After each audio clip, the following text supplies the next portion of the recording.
Good afternoon and welcome to the Howard Family Bible Study. I hope that you've been following along so far as we've looked at ways in which we can understand and explore the Bible. And it might seem like a bit strange that only now are we actually beginning to delve into the text. While I was looking through these Bible studies and preparing for today, I realized that there was still so much more that needed to be said, but I felt that a lot of it could be said by reference directly to the text at hand.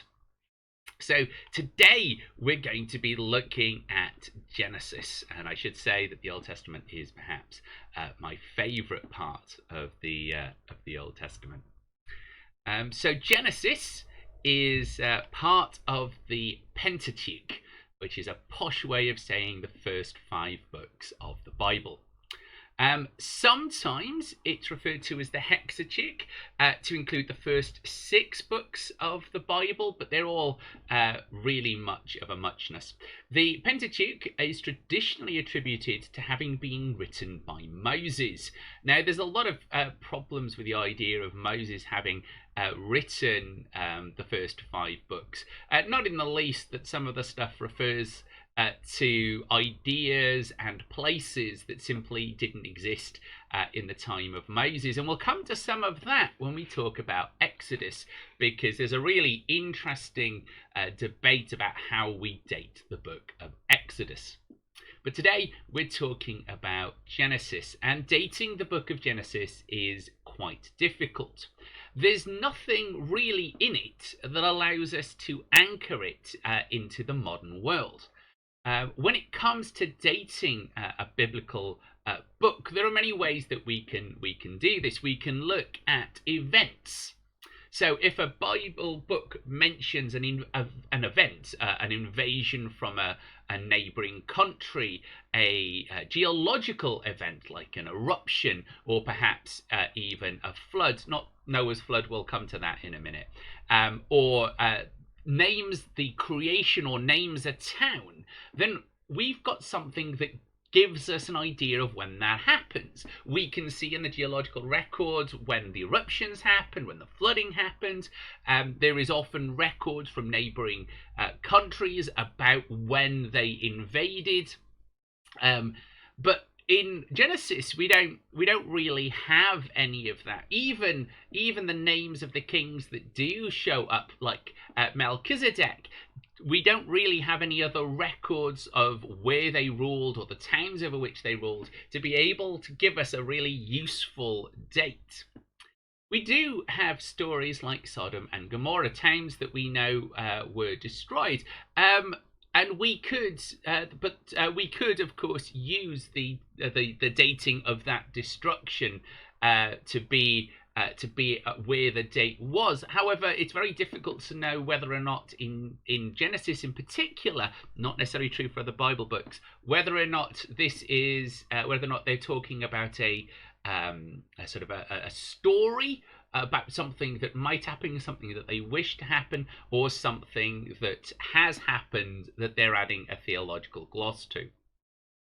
And that leads us on neatly to the idea of myth and mythos. So we're going to talk a little bit about what those two words means in this theological context, and particularly in how we're going to be using them during these videos. So myths are generally things that, as far as we can work out, remain in the realm of myth. That's not that they were necessarily made up, but they have perhaps stories of a much more fanciful nature. So myths in this case would be perhaps Genesis 1 and 2, talking about the fall and the story of Noah. Then we have mythos. So mythos is a story which has in it a thread that perhaps remembers an original event.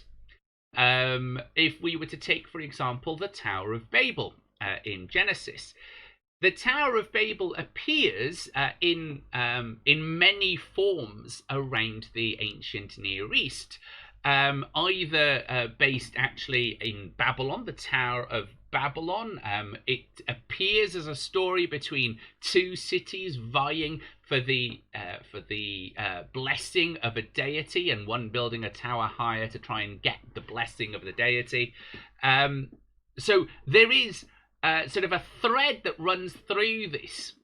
And while we may never be able to get down to the original story that bred these mythos, but there is a kernel in there somewhere. Of course, mythos has around it a whole bunch of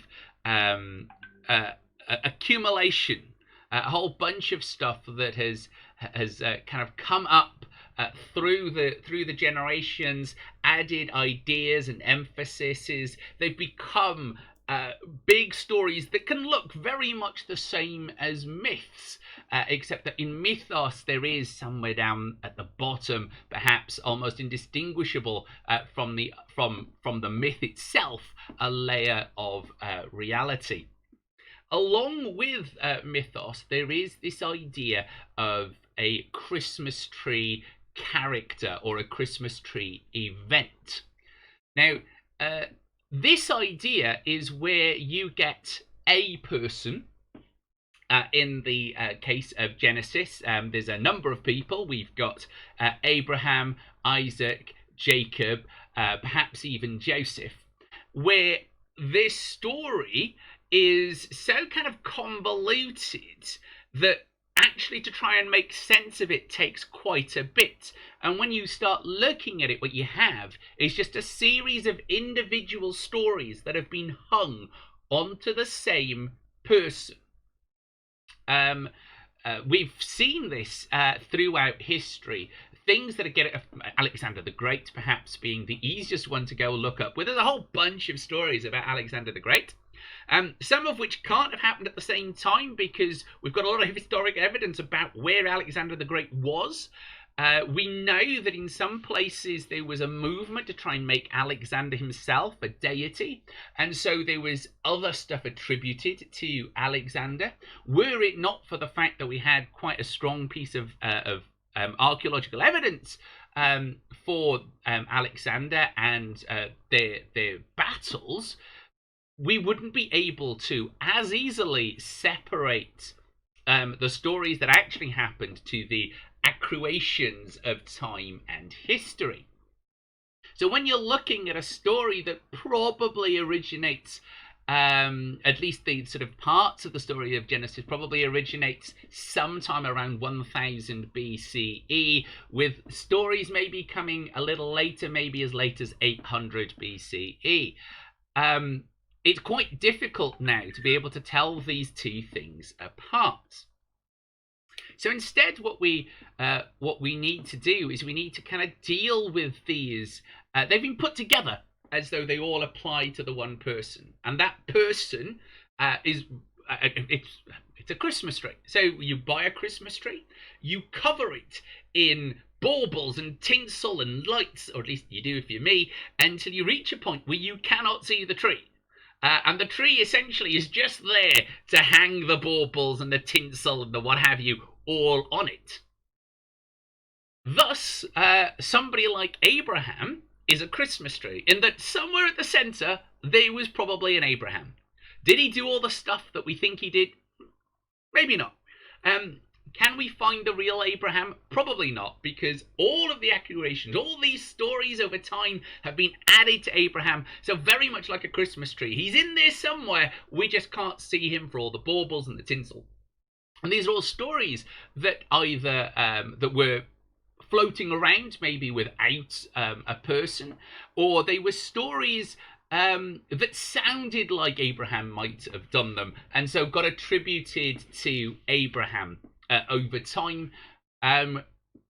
this sort of form of creating a kind of collective story around a central hero is not unknown in the ancient world, and you can see it all over the place. It's the way in which you tend to see humans becoming like gods, where they have story after story after story attributed to them, and those stories get grander and grander and grander until eventually we're talking about kind of a deity. And when you start looking at the stories in the way in which they've been placed, as people try to put them in chronological order, you have at one point a person with a whole bunch of power that doesn't seem to be available in the next story, and you have to kind of go, well, if they could do that in that story, why can't they do it? Why can't they do it here? And it's because these stories exist individually before they're collected together. Say too with a lot of our Christmas tree people. Like Abraham and Isaac. So at the heart of a lot of these stories, there is a truth. I would surmise that at the heart of all of these stories, there is an Abraham, there is an Isaac. And that these stories, probably some of them do reflect the original Abraham. And other stories have maybe been done based on stories that sounded like them. Now, to the modern ear, that sounds a bit strange, but to the ancient world, it was done all the time. And the stories were used to typify, to explain the kind of personality that person had, to explain the kind of moral and upright standing that they had, to show ways in which other stories may not make clear just how that particular person dealt as a hero with all that was going on. So Genesis itself is pretty much split into two halves. On the one side, we have a whole bunch of myths and mythoses, stories that you probably know quite well. They're still even taught, not in the way that they are in the Bible, but in a slightly glossed and happy-sounding way in Bible studies and in children's stories. So you've got the fall, Adam and Eve in the garden.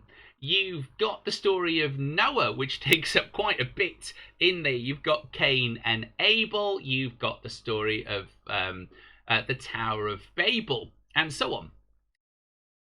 These stories are very typical of the ancient world. They are creation narratives. And they're all about talking about how this particular nation came to be. These creation narratives are unusual in that they don't seem to start with a terrifying deity, which for a lot of the ancient Near East, creation stories were often about the defeat of a great evil, a chaos, a Tiamat, a great dragon, the sort of the calming, the kind of controlling of nature in some way to make a place for the nation. In Genesis, in our two stories, they reflect the same idea of Yahweh bringing the world into being, and particularly bringing into being this land of the ancient Near East, this fertile crescent. Those of you that have read the opening of Genesis will know that there is a Genesis 1 and a Genesis 2, and these are near enough different stories. Genesis 1 is a story that simply gives you the order in which things happened from start to finish. And it contains the truth that Yahweh made the world. Excuse me. In Genesis 2, we have the same idea, which is then glossed a little more. I'm very popular today. I'm just going to stick this on quiet. It contains the truth of God creating the world, but goes on to explain a little bit about how humans are no longer living in a paradise, and kind of explains the beginning of evil thoughts and evil actions and how they come into the world, almost setting up this evil, this serpent, as kind of being the one that begins this cosmic battle. A very interesting, much more different way from where we see in the others, where the serpent begins as a deity. Here, they're very much removed of their power, under the power of Yahweh. As we work through this, we also get to the story of Noah. And Noah, I think, and we've talked a little bit about this, if you have a read of the story of Noah, there's a whole bunch of inconsistencies in there, which would suggest a very highly edited story, brought together with all the little bits. And if you read it, one of the things that you probably know about the story of Noah is that the animals went on 2 by 2. It's not actually in the story of Noah. They were either 6 pairs or 7 pairs, depending on whether or not they were clean or unclean animals. And it was only the unclean animals that went on in smaller numbers, which isn't the way you remember it probably at all. But it's how we've tried to kind of make the story, try and make sense as we've read it back to ourselves. At the end, around chapter 11, we get the beginning of the story. It goes from this great cosmic idea looking at sort of the creation of the world and this removing of all the animals of myth, which is what the story of Noah does. Noah is that watershed moment where all the animals, the monsters of the past, are removed to explain why those monsters don't exist anymore. Sort of the removal of things like the Nephilim, these sort of ancient giants and monsters, which in a lot of the ancient stories were writ large, and for a lot of people were considered to be something that still existed. And Noah is a handy story that says, well, they're gone now. God just wiped them out, which is kind of the role it plays in the narrative. Then you've got the story of Babylon, which talks about how all languages came into being. And really, the best way to look at a lot of these stories are like the Just So stories by Rudyard Kipling. These stories seek to explain why the giraffe had a long neck, for example, often in rather comedic ways with a moral in it. And these stories are about saying 2 things. One, that Israel and the land that will become Israel and the people that follow Yahweh are important. And 2, to show the power of Yahweh over and above the power of other deities that existed at the time. For us as modern readers, it'd be quite difficult to imagine, but these stories were writ large in a world where every nation had their own deity. Every nation had their own chief deity, their own creation story, perhaps even a pantheon of deities. And there's some evidence to suggest that even the early Israelites followed a pantheon of deities with El or Yahweh at its head. So a lot of these stories are about kind of explaining how we get from a pantheon down to monotheism. And when you look at the opening of Genesis 1, you can see that God moves upon the waters and is speaking to someone, this remnant that there was sort of something or someone else to talk to. Now, from a Christian perspective, that someone else has become the Holy Spirit and Christ himself. But obviously there's remnants in these stories that can't quite be erased. When we get to chapter 11, we get from this cosmic story down to Abraham, a wandering man who comes out of the land of Goshen, out of the land of Sin. Sin, by the way, in this pointing to the land that worship the deity Sin, the moon god. So Abraham is called by Yahweh out of that land. So he's been called out of sin. It's all a play on words here. And we follow Abraham as they go about their life, the trials of trying to find a wife for their son, trying to become rich and wealthy, all by following God. And when you look at, he goes to war, he gets blessed. That's why he goes from Abram to Abraham. And he's blessed by Melchizedek, and we don't know who Melchizedek is. They just appear out of nowhere, bless Abraham, and then disappear again. Weird. Anyway, and we go down through the family line of Abraham, we get Isaac, sort of the younger son, being promoted to actually the most important son, which for the ancient world would have been really difficult and really unusual.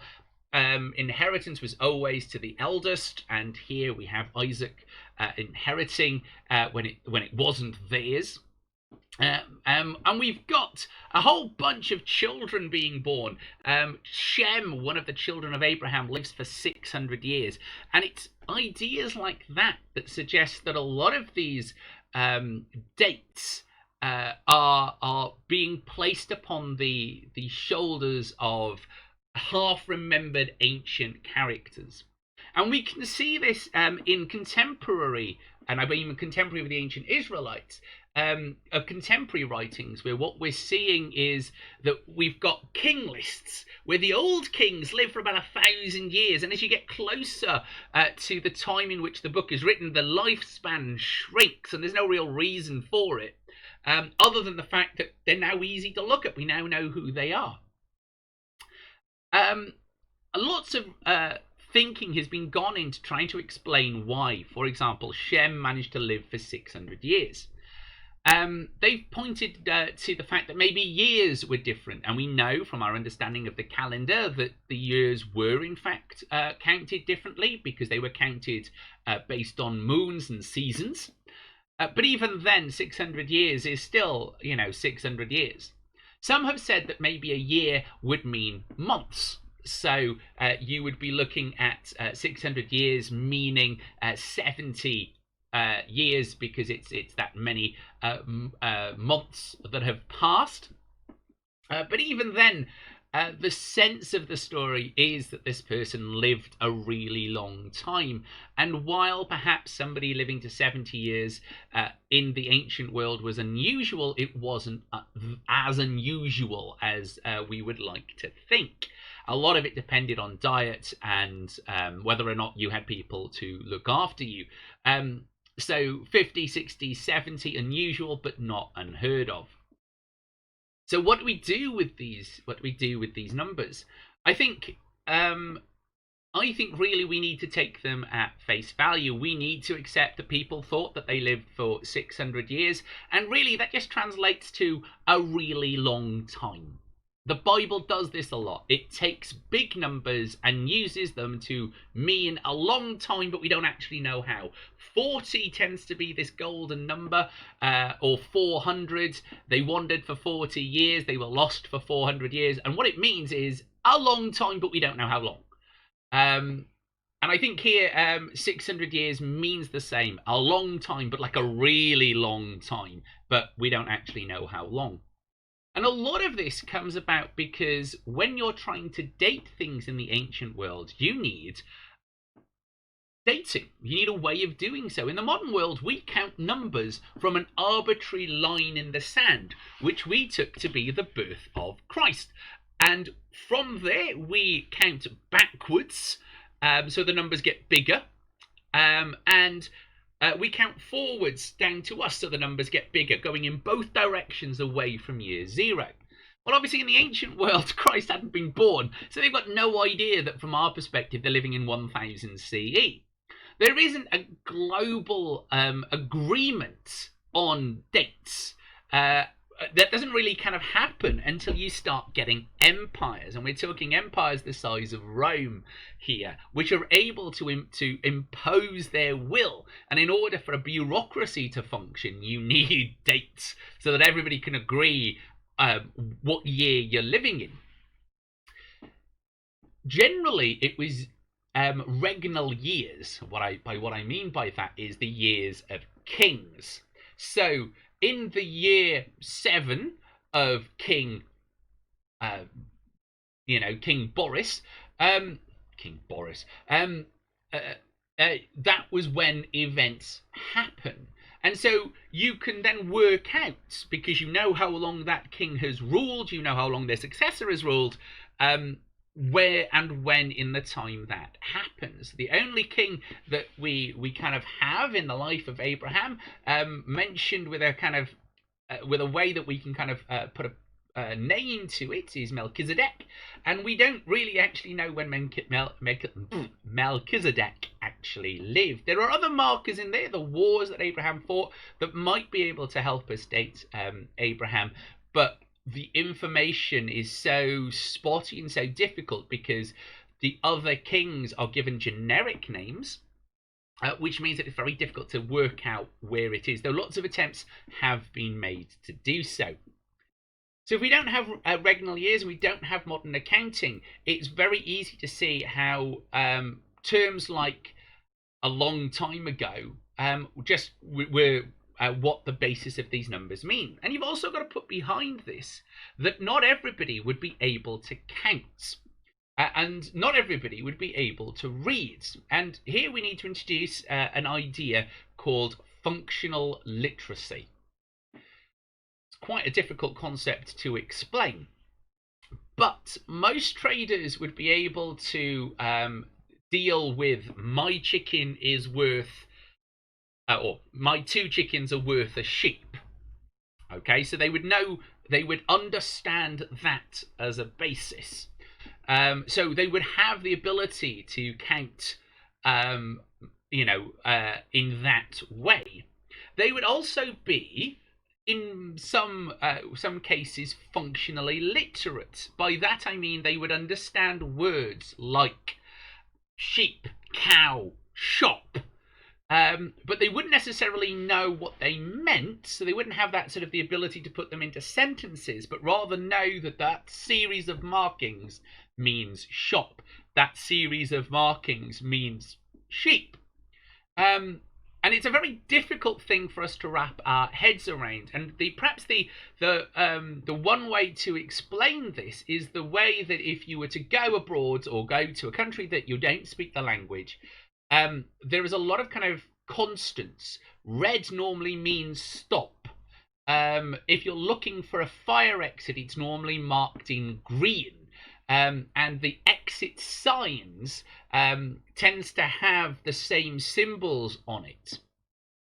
So if you're talking about a culture that is basically pre-alphabet here, and they tend to write in symbols, so they would understand what those symbols meant. When you kind of get that understanding, numbers like 600 are probably just kind of beyond what people can kind of conceive of, and counting would have been a bit different. So what 600 would mean to these people would just be a lot. So we've kind of covered how these people lived. We also need to have a look at the span of this story, because what the span of the Abrahamic story seems to be talking about is how their founders came to have power. Though when you actually look at it, Abraham already begins as being a relatively wealthy person. But through the life of Abraham and Isaac and Joseph, they begin to lose their money. And a lot of this happens because of a great famine. And this leads us into the story of Joseph. Joseph, which you probably know from the Joseph and his amazing Technicolor Dreamcoat.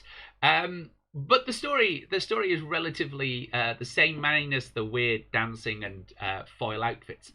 In that Joseph is works his way up from being a slave in Pharaoh's court to being a highly honoured slave. And he is able, in this position of power, to grant his family somewhere to live in Egypt and to give them the food they need.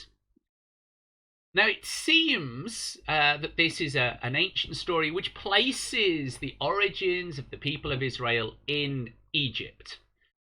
And there's a whole bunch of interesting historical problems with this story. But what we do know is that these famines, there were quite a few global famines that happened in ancient times. And in fact, when you start looking at the rates in which the famines sort of appeared in the biblical narrative, And people were thinking, well, maybe these are all the one famines. As we start to look at the archaeological record, we're beginning to see that these famines were global, that everybody suffered because of these famines, which begins to show that this is a record of a lived people.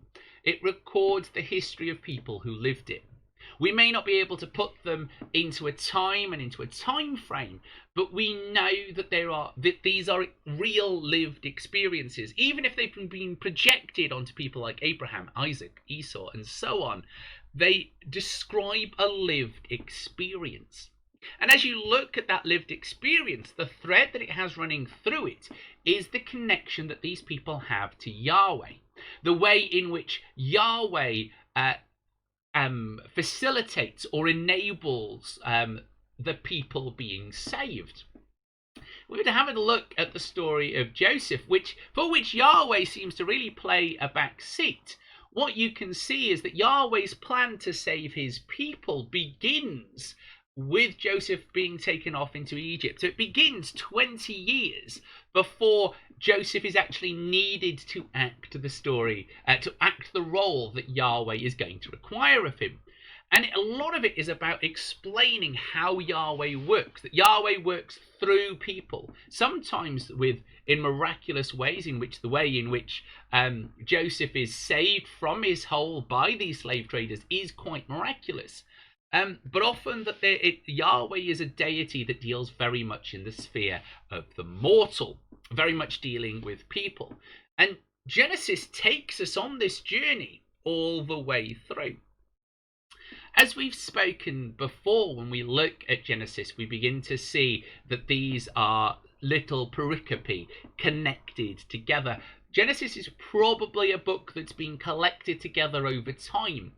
I would argue that the opening of Genesis is perhaps the oldest story. A lot of scholars would want to say that Genesis 2 and 3, the fall, is the oldest story, but I would contend that Genesis 1, the way in which it's written in Hebrew, the way in which it speaks almost in a poetic way about the defeat of chaos, the defeat of the waters, would make it a much older story. Its lack of a sensible opening, and the way in which it doesn't really explain itself, it doesn't really kind of go into detail, would give it a much older story. And we see similar ideas when we talked about the New Testament, that you try to explain complicated things, you don't make them more complicated. So it doesn't make sense for Genesis 2 to be the older story, where we have this beautifully poetic explanation of how humans came into being and fell out of paradise, to this rather complicated and brief story about humans coming into being, naming the animals, being given a partner, and that's it, and being given the world. Instead, we have this much more complicated theological gloss in Genesis 2, and I would argue that Genesis 1 is the older story. And it's been placed next to Genesis 2, I think, because both stories were writ large in people's minds, and text was important, because writing was the purview of the very few. Some texts kind of took on this kind of almost mystic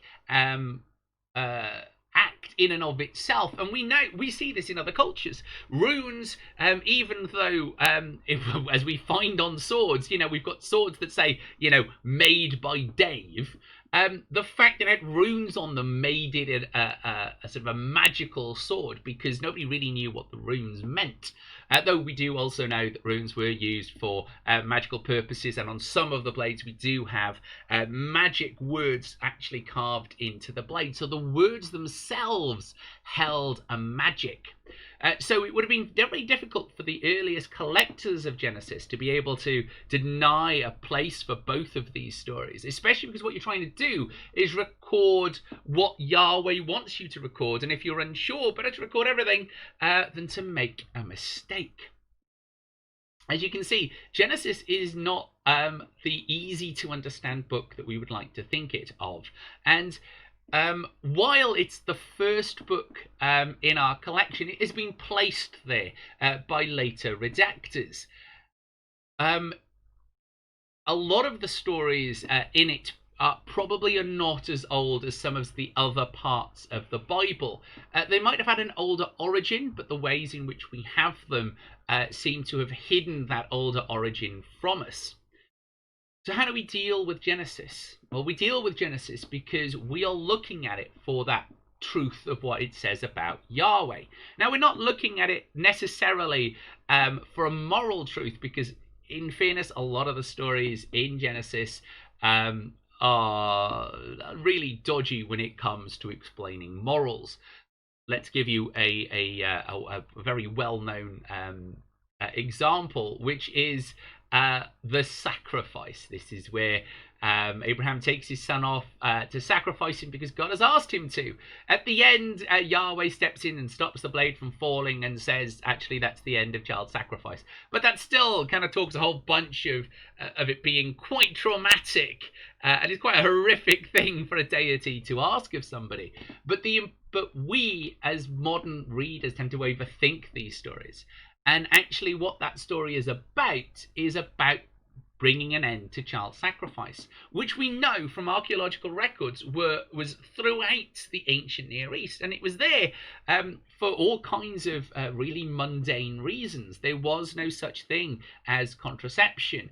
Abortion, sort of through potions, was a bit hit and miss. And during the time of famine, if you've got too many mouths to feed, what are you going to do with all those children?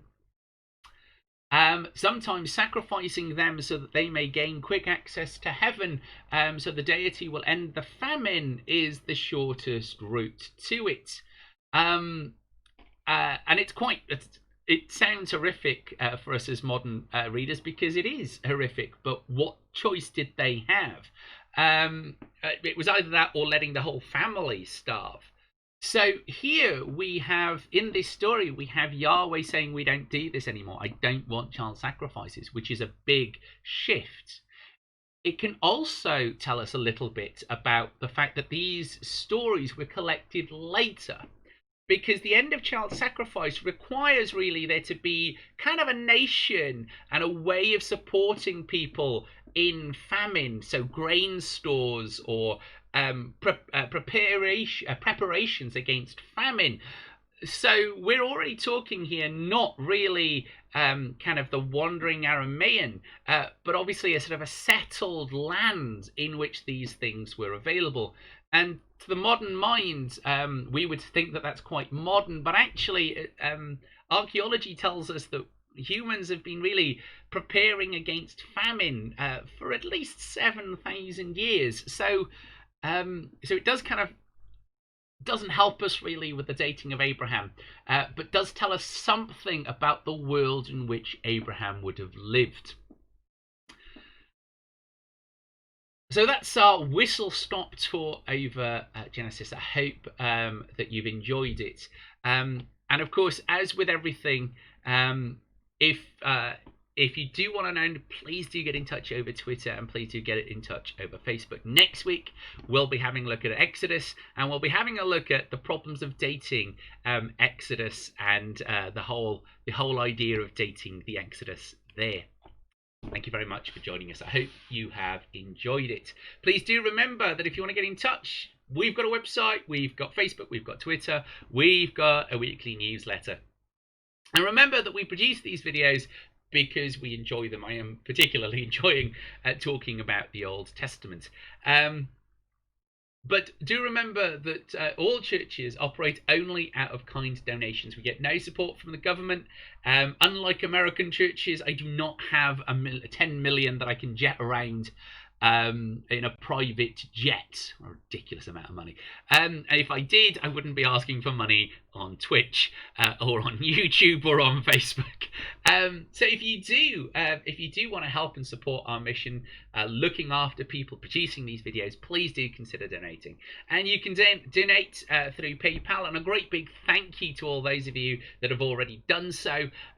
Or you can donate by giving us a small amount every month, which really helps our ongoing costs and our ability to continue doing these things. But if you haven't got any money, don't worry about it. COVID-19 is affecting absolutely everybody, but we're going to keep doing these videos for as long as we're able, as sort of work kind of comes back in. So some of these things will obviously change and move, but I'll let you know as and when that happens. So please do join us on Thursday at 10:30 for our all Welsh morning prayer. So please do join us for that.